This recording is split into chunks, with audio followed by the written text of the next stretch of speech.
தமிழ் சினிமாவின் தலைவனாக ரசிகர்களின் இதயத்தில் இடம் பிடித்துள்ளவர் அஜித்.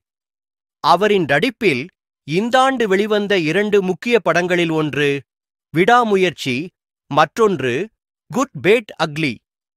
விடாமுயற்சி எதிர்பார்த்த அளவுக்கு சரியான வரவேற்பை பெறவில்லை என்றாலும், குட் பேட் அக்லி சொல்வதற்கு உண்மையான பிளாக்பஸ்டர் ரேஞ்ச்.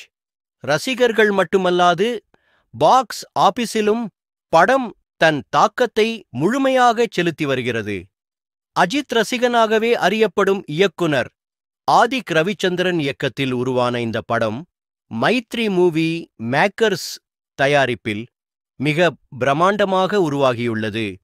ஜி.வி. பிரகாஷ் இசையமைப்பில் வரும் பிஜிஎம் ரசிகர்களை இழுத்திழுத்துக் கொண்டிருக்கின்றன. இப்படம் குறித்து தற்போது வெளியாகியுள்ள தகவல் படி, உலகம் முழுவதும் வெறும் 5 நாட்களில் ரூபாய் 180 கோடி வசூலித்து காலிவுட்டின் பாக்ஸ் ஆபீஸ் வரலாற்றில் புதிய அடையாளம் பதித்துள்ளது.